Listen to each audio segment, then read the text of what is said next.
Kuvauskohteeni tänään on Timo-teippi Oy Pyhtään Siltakylässä.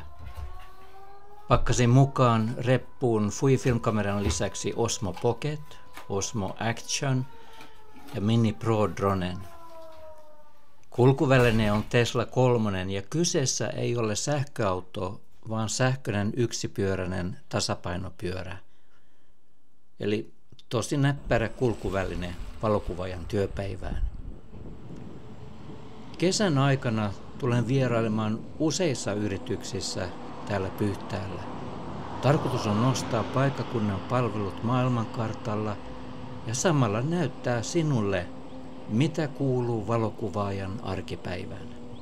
Timo-teippi on erikoistunut ajoneuvojen teippaukseen ja videon otsikko Yle 100 vuotta ruudun takaa se viittaa Timo-teipin Ylelle tekemään projektiin. Yle nimittäin täytää 9. päivä syyskuuta ensi vuonna 100 vuotta, mutta he aloittavat juhlallisuutensa bussikiertueen merkeissä tänä kesänä. Tässä videossa näytän sinulle, miten Ylen uusi kiertobussi sai uuden juhla-asun Timo-teipin työpajassa. Carl Swanfeldt on nimeni ja toivon sinut tänään tervetulleeksi matkalla mainonnan maailmaan. No, kokonaisen bussin teipaamiseen kuluu paljon aikaa, joten seuraavaksi näytän sinulle teippauksen kaikki työvaiheet videossa nopeutettuna.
Linja-auton kuvio, väritys ja tekstit tulostetaan ensin.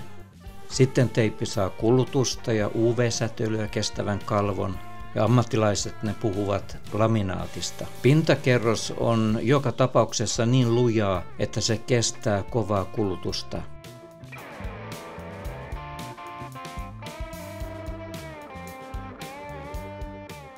Tämän jälkeen uudet muodot leikataan.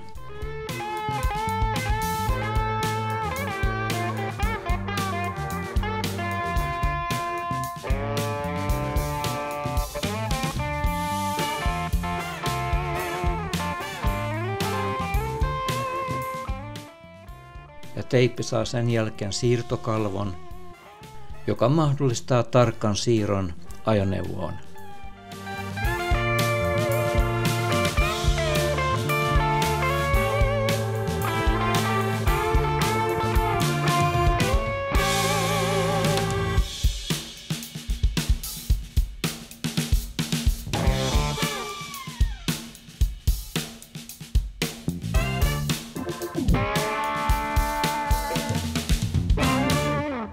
Tiedätkö, että Timo-teippi perustettiin vuonna 1983, eli 42 vuotta sitten. Yrityksen perustajan ja yrityksen suunnittelijan Timo Perin liikeideana se oli luoda pyörillä kulkevia taideteoksia, jotka auttaisivat hänen asiakkaitaan erottumaan joukosta.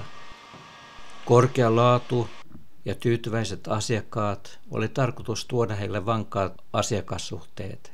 Timo Teipi on tehnyt minulle myös muutamia teipaustehtäviä vuosien varrella, joten kokemuksestani tiedän, että heidän palvelut ovat todella laadukkaita. Meidän pakettiautolle olen teettänyt teipauksen, joka mainostaa internetsivustoani. Sen valmistuttua ensimmäinen viikon liikenne sivustollani kasvoi 10-kertaiseksi, joten eikö se niin on, että tämän tyyppinen mainonta on hyvin tehokasta.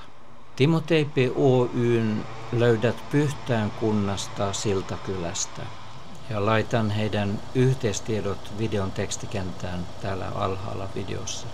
Minulla ei ole tarkkoja lukuja siitä, kuinka paljon teippauksia he ovat tehneet vuosien varrella, mutta he kertovat, että tahti on ollut reilut 200 ajoneuvoa vuosittain.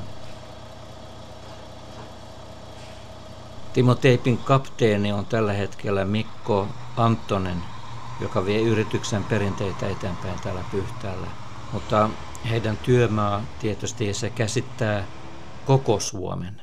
Mikko Anttosen lisäksi tässä videossa esiintyy Mikko Rickman ja Vilho Eriksson.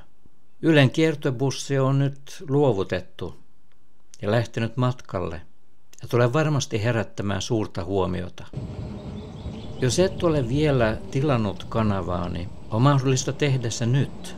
Kerro mitä ajattelet ja anna toiveesi kuulua alla olevassa kommenttikentässä. Kiitos, että peukutit tätä videota. Palaamme sitten valokuvaajan arkeen seuraavassa videossa. Moikka!